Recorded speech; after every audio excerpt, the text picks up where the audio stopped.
But Cedar Point was in the game to stay. Now, they would attempt to blast their way back into the record books by building the first 400-foot strata coaster. As if that weren't enough, they took aim at shattering the speed record at 120 miles per hour. But to pull it off, they would have to seriously challenge the laws of gravity.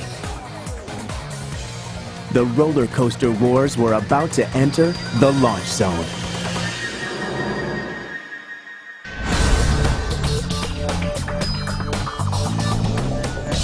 In the last 4 years, rocket coasters have blasted into the record books, launching you out of the starting gate to heights and speeds that leave conventional coasters in the dust.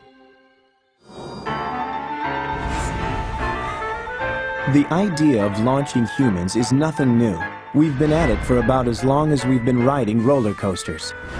There is something magical about the idea of instant flight. But the engineering alchemy of blasting people to extreme heights has been difficult to perfect. But our recklessness eventually won out. Ever since the first manned rockets succeeded in putting humans into outer space, the launch has been our ultimate weapon in our battle to overcome gravity.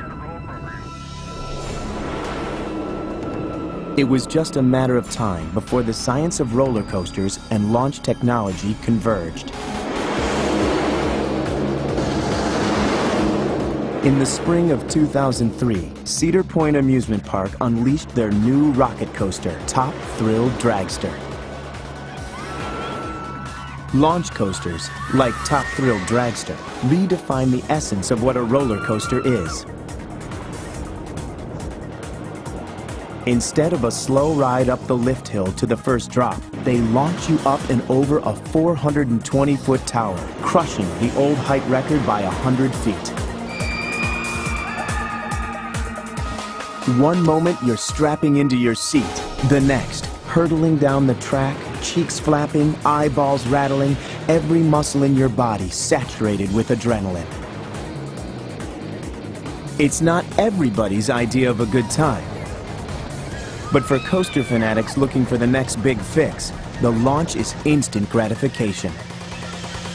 The record-breaking acceleration, 0 to 120 miles per hour in about 4 seconds, is ridiculously quick. It's like a rocket sled, except you can ride it wearing flip-flops. I was out in the launch position. I was terrified. I didn't know if I was going to go through with it. The launch cut loose.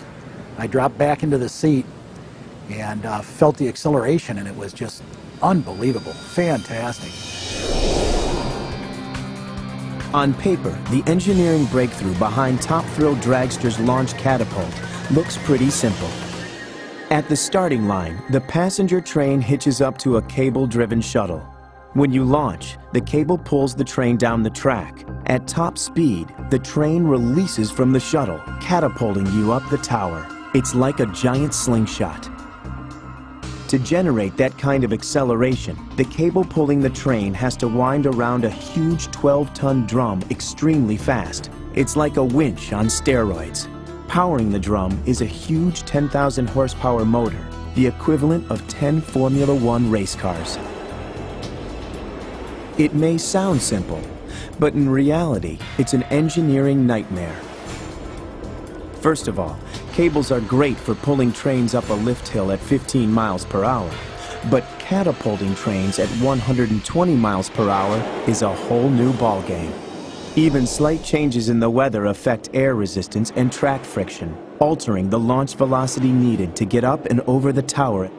Sometimes what happens is you get launched with too little power, and you experience the launch in reverse.